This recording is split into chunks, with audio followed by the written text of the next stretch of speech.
Hi there. I am Chrissy. I'm a middle-aged mom. I love Jesus, I love my family, and I love a good workout with my Peloton peeps.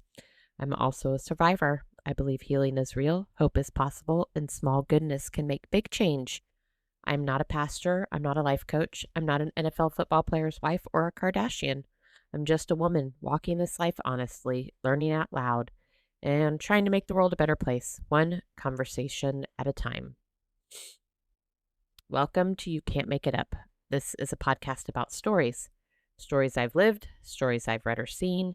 We all have stories. Stories you can't make up.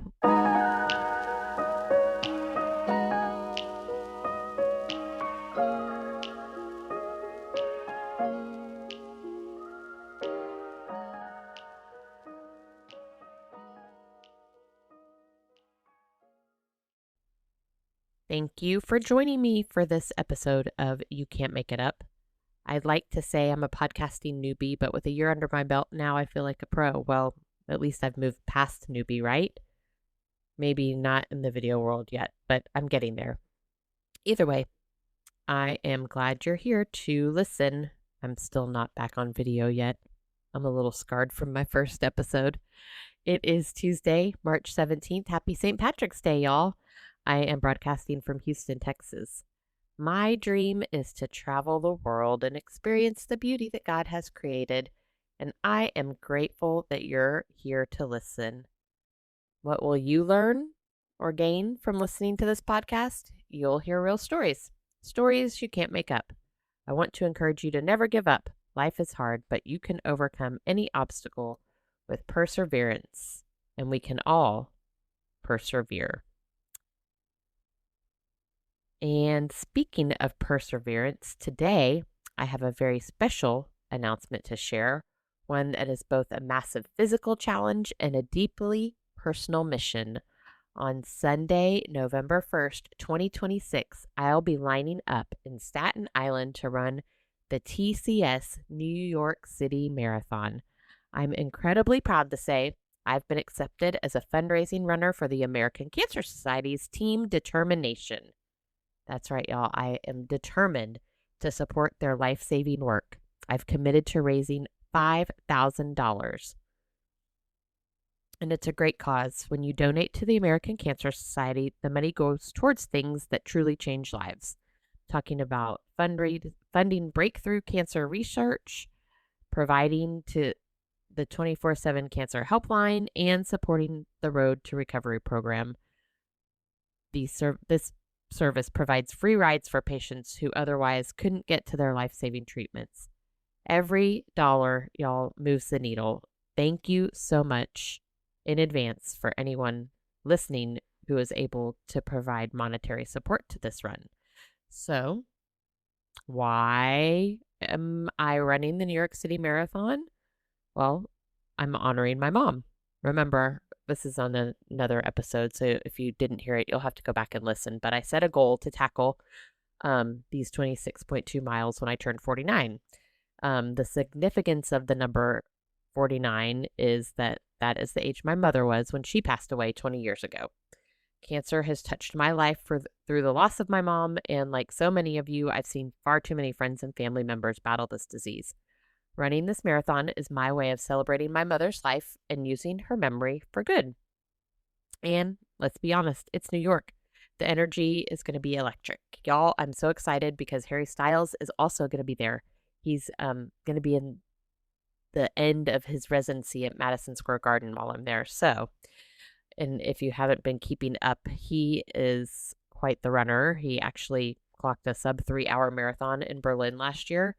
Maybe I'll catch a glimpse of him out on the course. I doubt it. But either way, I would love to see him perform while I'm in town for the race. So that's going to be a pre-race bonus that I'm setting myself up for. I'd be so honored to have your support this year. I'm doing something different. I'm going to do standard fundraising, but I'm also looking for sponsors for each of my 26 miles. So start thinking about which mile you want to own. Maybe it's mile 1 for a strong start, mile 13 for the halfway mark, or mile 26 for the finish. You can dedicate a mile to someone you love, and I'll carry that motivation with me through the 5 boroughs. I will be setting up a fun little graphic and giving you all, whoever sponsors these miles for me, a shout out during the race itself. And I have the personal fundraising page already set up, and I'll share it here in the show notes. And I'll also share regular updates on my training on social media. I'll share them here for you too. If anything exciting happens, something that you might not be able to make up, maybe I'll share a story about that. But either way, thank you for helping me honor my mom's memory and reach this goal. Thank you for listening to You Can't Make It Up. Interested in sponsoring this podcast? Email us, you can't make it up, bcpmedia@gmail.com. And now it is time for my media story of the week. And y'all, you cannot make this up. I am talking about the Houston Livestock Show and Rodeo, which is going on now. And it's getting ready to wrap up this weekend. But usually when you think of the rodeo, which is a Houston staple, you think of fried Oreos, mutton busting, George Strait, maybe, right? This year, it's giving high school detention hall, y'all. It's a little bit of fighting and issues with the way people are dressing. So there was a fight last weekend at the carnival grounds at NRG, and it forced the entire carnival to shut down early. So rodeo officials have kind of reached their breaking point, and I don't say I blame them. They've beefed up security, and now they're coming for your closet. The rodeo has released an updated guest code of conduct. They're claiming that these changes are keeping things family friendly and safe, which they should, but the specifics are where it gets interesting. If you're heading to the grounds, you'll notice some new attire requirements. No objectionable material. That means no obscene language or graphics. Modesty, the modesty rule. No clothing that exposes what they call excessive portions of skin or shows off your undergarments. Y'all, why do we have to tell people not to dress like this? Seriously. And a lot of these people are adults dressing like this. Let's go. Not okay. Also, the distressed look is out, so no excessively torn clothing. So leave those ultra shredded jeans at home this year, and no visible tattoos or insignia that show an affiliation with a criminal street gang is another part of this new policy. It is kind of a wild and sad turn of events for such a beloved Houston tradition, between the riffraff causing brawls and even our Harris County judge getting involved in the conversation this year. The rodeo is getting a lot of unwanted publicity. It's a reminder that even at the world's biggest livestock show and rodeo, some people still don't know how to behave in public. So if you're planning to go, dress like you have some class, please. And that is it for this episode of You Can't Make It Up. Thank you for joining me. Between episodes, I'm on the socials. On Instagram, I'm your mom, 6868. On X, my handle is CNF77, aka Boring Christine. And, I can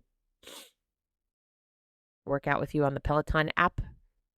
Also, Boring Christine. Give me a follow there. Thank you for joining me for You Can't Make It Up. I will have a new episode in 2 weeks. Thank you for listening, and remember to be kind. Everyone is going through something you know nothing about.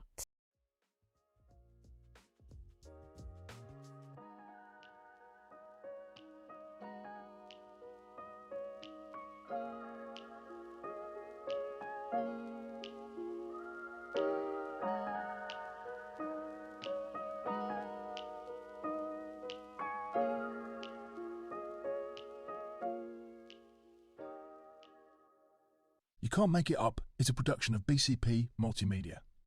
This podcast is produced and written by Chrissy Jackson. All rights are reserved.